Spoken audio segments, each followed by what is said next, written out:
Greetings! When I was making this video, I had no idea that I was going to realize just how powerful the stuff I was doing is. It's so amazing, and you'll see this in the video itself, that I think this is the video. There's another video I made today as well that also does this.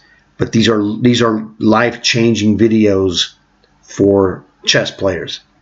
If you're watching this video, basically after this video, you're going to be looking at other people's, advice, training, whatever you want to call it, in a different light. Now, there's a lot of guys who make some great stuff, and they do great jobs of explaining. I'm not telling you that they're not good, because they are. But you need to have a variety of influences, and you're going to decide what's the best for you. But the question that comes up is, why am I the only one that teaches you how to get the superpower of chess? I don't know. So it's one of those things that, watch this video. If you don't know what the superpower of chess is, it will become fairly obvious to you. So thanks for watching. I'll see you guys later, and check out my other videos.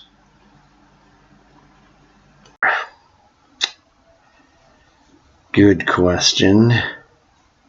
Got it. All right.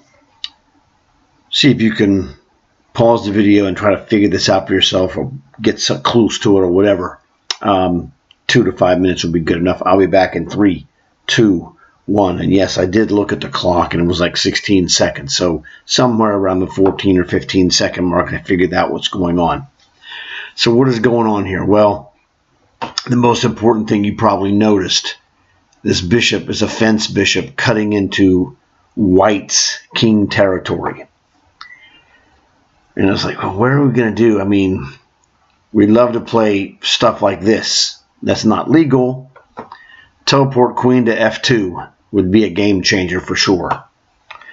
So what is it that we have? Well, we could play bishop takes rook. What's the situation? We are down a piece. It's not really helping that much. Bishop takes rook, queen takes. It's like, okay, but it's not obvious. Okay, and this is one of those things that there's something you need to know to find this solution. And if you don't know this, there's no way you'd ever find it. Like my father, I don't think would ever find this, because it requires something that he himself just would not be able to do. Let me show you what it is. It's a game changer. And you got to know why you're doing what you're doing. If you don't know why you're doing it, you'll never do it. So let me show you the move, and it's going to blow your mind. Be prepared for the brilliancy. Did you find this move? The reason this works is because my dad had a rule: know your checkmates.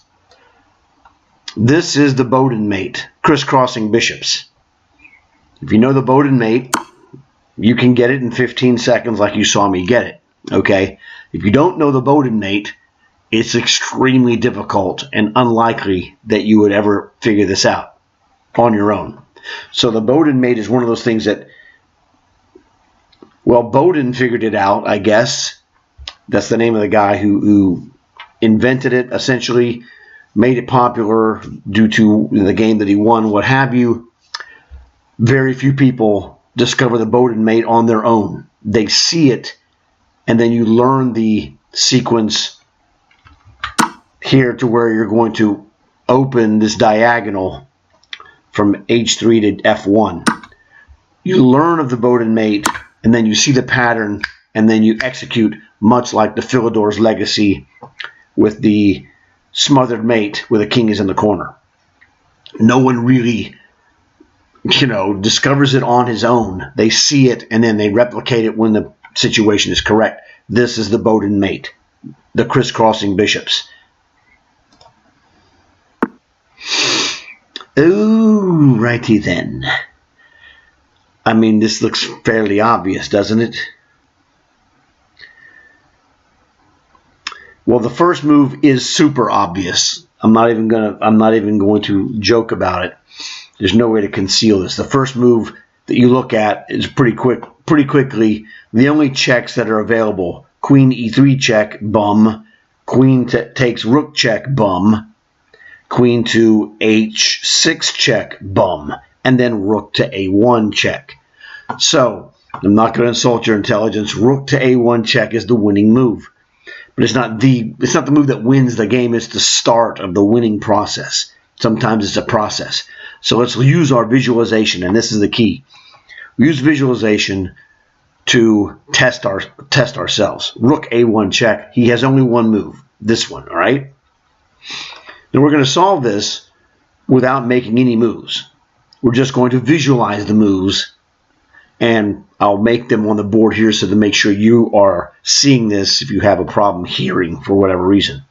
Rook checks. King will come to D2.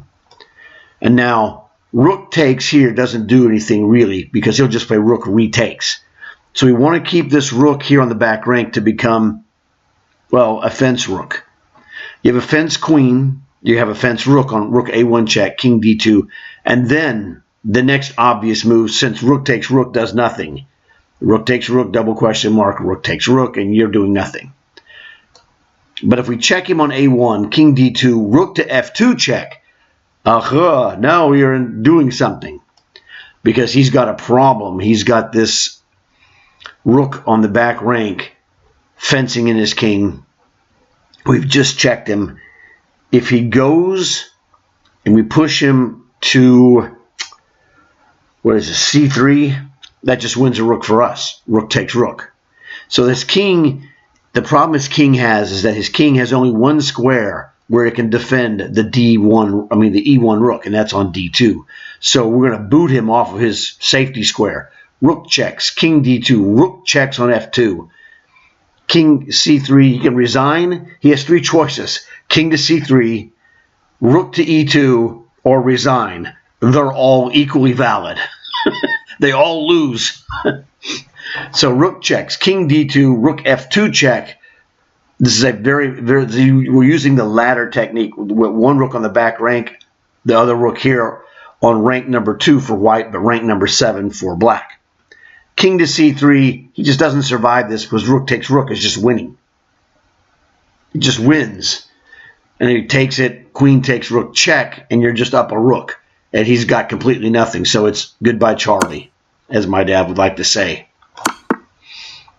Outstanding. And a check. He played every move that I said exactly he was going to play. Okay. And this is the sequence. So this is practice. This practice of using visualization. This is the superpower that you need to win games. And no one mentions it but me. Why is that? Oh, good grief, Charlie Brown. Okay, pause the video and see if you can solve this. Take 2 to 5 minutes, and I'll come back in 3, 2, 1 with the solution. And yes, I did this in under 10 seconds. Again, this is one of those things that you kind of have to be aware of this situation to get it. What are we doing here? What's he trying to do to us, I guess? Really not much. Bishop takes knight. Okay? Bishop is, we're not going to lose any material, but there's something that's going on that will help us. You could play defensively. This is not an awful move. He does have triple attack on the D pawn. There's nothing you could do to save this pawn. Fortunately, we don't have to save it. You cannot play this move here, threatening a checkmate on H2, because his queen would just take your queen. All right, so now you've had more than enough time to solve this problem, and it's not an obvious one. If you got it, awesome. Are you ready for another sacrifice? Queen takes Rook is not the move. It's Queen takes Bishop. Why is Queen takes Bishop the move? If he plays Pawn takes Queen, you see the move now that wins for black. And that would be Knight to F2 checkmate. Fence Rook, baby. It's the fence Rook that's killing it. So we took his Bishop. He goes here. Okay, whatever. How about just knight checks? Knight checks. Rook takes. Yeah, queen takes here, threatening a checkmate again. Don't have a better move than that, do I? I don't think rook, queen takes pawn is any good. Just double check is nothing. He gets away. But let's look at this again. Check. Knight f2 check. Rook takes. Queen takes. We're just winning. We're still threatening another mate. He's got to have to play rook to g1. All right. Sold. Sold. Is a destruction sacrifice is what was going on. Let me show you. Queen takes f3. This to take the queen sacrifice. Pawn takes and then knight takes. It's just destroying his castle position, allowing this fence rook to penetrate with its power to g1. Its control of the g file is the key. And so the knight sidesteps out, discovers the finishing attack along the g file by the rook with a check to the king, which cannot move. And that was the key. So, got it quickly. All right. Okay, now these pieces appear to be cramped. This queen is really in an oddball position. So, my gut reaction is that we might be able to trap this queen. Sometimes that gut reaction is correct, sometimes it ain't. Problem is, okay, here's the dealio. How would we go about it? This doesn't work, okay? Clearly pawn takes free bishop. That's not free, but you know it's free. So that move is horrible. This move looks awful. Bishop, he just plays bishop takes bishop, and how are you going to win this queen? Well, the answer is you have to look deeper. Bishop to e5 is not the obvious move. But let's look at it. Bishop takes, pawn captures. Pawn captures bishop. There's a joke there that you have to be old to get. Or you have to have watched that movie with someone who is old, probably. Anyway, bishop to e5. Bishop takes bishop. Look, his queen has no moves. Every square the queen can go to on the f file we own with a bishop or a pawn. On the diagonal, we own this one. On this diagonal, the knight owns those. Queen to g6, no good. So this is the move. Bishop to e5. Looks innocuous enough. Bishop takes bishop. Pawn captures bishop.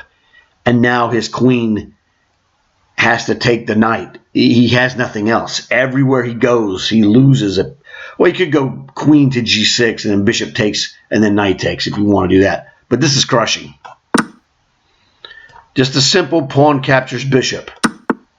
And like I said, this is what he should do. This is the least terrible of all the moves. Everything he does is terrible. That's the least terrible. Okay. Surprising, I know. Oh, brother. What's the most obvious move? This is what I call the brute force technique. Take the most obvious move and play it. Not physically, but in your mind. Rook to d2 check. We can't really check him any other way. Now, technically, that's not true. We could play this check. And that might be good enough, actually. It's a toughie. Well, we're in the discovery phase. Pawn takes check, king takes pawn is the most likely move because he has to take it, otherwise we play pawn takes. Rook equals queen, and you're dead lost. Most likely. Let's see. Pawn takes check, king to b1. Yeah, this check is nasty. Rook would take. Actually, it's not that great. I mean, it's good, but it might not be that great. Where a rook down is the problem. So rook checks here. He can't take it. If he goes king to b3, rook takes pawn. King to b3 or b1, rook takes check. King goes. If the king goes here, what are we doing? man, that's a toughie. Rook checks, king to b1. And yeah, rook checks, king to here, and then queen to c4 threatens a checkmate on a2. This is his weakness. His weakness is that he cannot defend a2. So let's look at this. This is what I have surmised in my brain. Rook d2 check, king b1 or b3, rook takes pawn check. Now if he goes to b1, king to a1, queen to a4, when we have a fence rook on the second rank, queen to a4, we're going to checkmate him so he can play, if he wants to play rook to here, that's fine. Rook to c2, rook takes free rook, there's nothing he could do. They're going to take this. He can check us, king will go to a7. He has one other check, and that is king queen to g1. Actually, that would not be bad for him. I mean, it would be, he could save the game essentially. We just played b6. So rook checks here. King to b3. Rook checks. King has to go to the a file, and then we just crush him with queen to c5 check. You know, king to a4. Queen checks here. Actually, queen to b4 is a checkmate. So he's getting checkmated if he goes here. After rook d2, this is a forced checkmate. With rook takes check, he can go here or here. It doesn't really matter. Our queen checks him, and it's game over. All right. So this looks like another forced checkmate.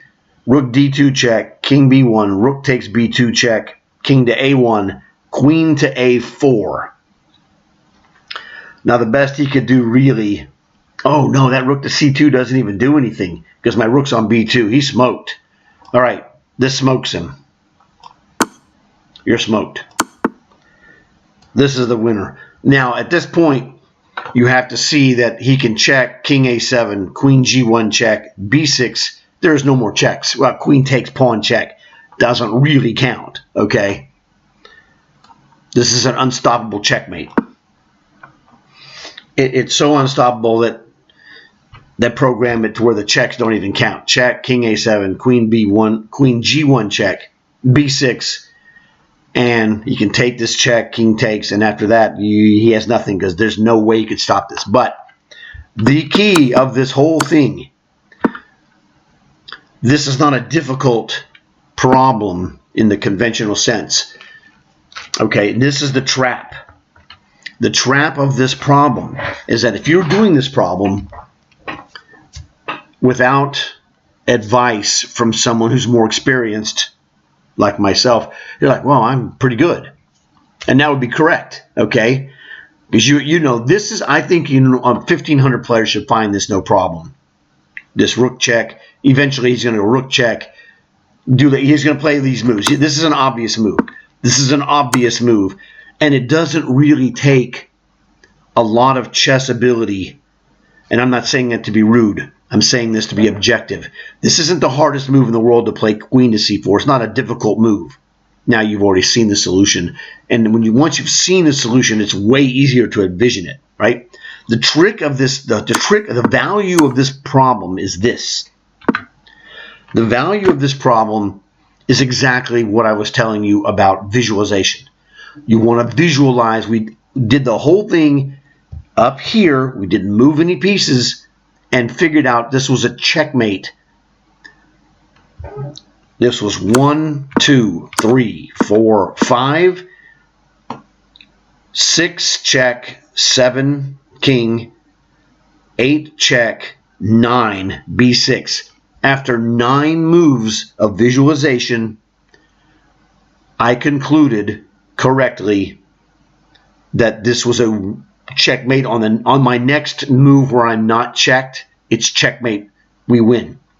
So the value of this problem, as easy of a problem as it is to solve, is that this gives you the golden opportunity to test your visualization. How far did you get in the visualization? Okay? If you got, now, when we're making the moves, we make the first move, we make the third move, we make the 5th move. So did you make it to 3? Good. Did you make it to 5? Better. Did you make it to 7? Even better. This is how you test your might. and it's an objective test, and you're like, well, no, I didn't see that. Okay, whatever point you stopped seeing in your mind, that's giving you information, feedback to go, okay, I need to work on this more. Okay, but I'm doing good. So like I said, every odd move 3. So this is 1, 2. You probably saw this one. This is fairly simple. Okay, fine. This one's easy to see, a visualization. Okay. This move is not super difficult, but back here, that's 5 moves. There's 5 moves you have to see to get this. This is not as easy as it looks on the surface. So that's the deal. You're testing visualization. There's many ways to make use of problems, not just solving it. Like I said, this is probably 1,500-ish, maybe less. It's not a difficult problem, but that's not the end-all, be-all. It's the process you're using to solve it. That's where you get a bonus test.